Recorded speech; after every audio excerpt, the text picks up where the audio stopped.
അപ്പോൾ നമ്മൾ ഒത്തിരി ലേറ്റായിട്ടാണ് നമ്മുടെ ദീപാവലി എപ്പിസോഡ് പോസ്റ്റ് ചെയ്യണത്. നമ്മൾ ദീപാവലിക്ക് പോസ്റ്റ് ചെയ്യാമെന്ന് വിചാരിച്ചു, പക്ഷെ അൺഫോർച്യുനേറ്റ്ലി നമുക്ക് പറ്റിയില്ല. ദീപാവലി ആയതുകൊണ്ട് തന്നെ കളർഫുള്ളായിട്ടാണ് നമ്മൾ ഇന്ന് ഇൻസ്റ്റിറ്റ്യൂഷനിലോട്ട് പോയിട്ടുള്ളത്. പോകുന്ന വഴിക്ക് നമ്മുടെ അതേ ഡ്രസ്സിൻ്റെ കളറിലുള്ള ഒരു പൂ കിട്ടി. നമുക്ക് മാത്രമാണ് ഇന്ന് ക്ലാസ് ഉള്ളത്, ബാക്കി ഒറ്റ ഡിപ്പാർട്ട്മെൻറ്റിൽ നിന്ന് ക്ലാസ് ഇല്ല. അവിടെ ചെന്ന് അറ്റൻഡൻസ് എഴുതി കുട്ടികളുടെ മാർക്ക് ലിസ്റ്റൊക്കെ നോക്കി ക്ലാസ്സൊക്കെ കഴിഞ്ഞ് തിരിച്ച് വീട്ടിൽ വരാറിപ്പോൾ പൊരിഞ്ഞ മഴയായിരുന്നു. നിങ്ങളുടെ അവിടെയൊക്കെ എങ്ങനെയാണെന്ന് എനിക്കറിയില്ല. ഞങ്ങളുടെ അവിടെ തൃശ്ശൂർ നല്ല മഴയായിരുന്നു. അങ്ങനെ മഴയും കൊണ്ട് തിരിച്ച് വീട്ടിൽ പോകാൻ പറ്റാണ്ട് നിൽക്കുമായിരുന്നു. അപ്പോഴാണ് ദേ വരുന്നത് നമ്മുടെ പിള്ളേർ കുടയും കൊണ്ട്. നമ്മൾ ട്യൂഷൻ ക്ലാസ്സിലൊക്കെയാണ് ജോലി കഴിഞ്ഞാൽ പോകാറ്.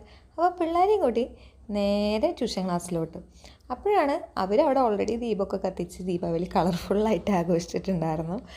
പിന്നെ ഒരു ഫോർമാലിറ്റിയുടെ ഭാഗമായിട്ട് ഞാനൊരു 2-3 ഫോട്ടോയൊക്കെ എടുത്ത് ഒരു വീഡിയോ ഒക്കെ എടുത്ത് വന്നു. പിന്നെ തിരിച്ച് വീടെത്തിയപ്പോഴാണ് നമ്മുടെ പൂച്ചക്കുട്ടിന് വേണ്ടിയുള്ള ദീപാവലി ഗിഫ്റ്റ് എത്തിയിട്ടുള്ളത്. അതാണ് നിങ്ങൾ ഈ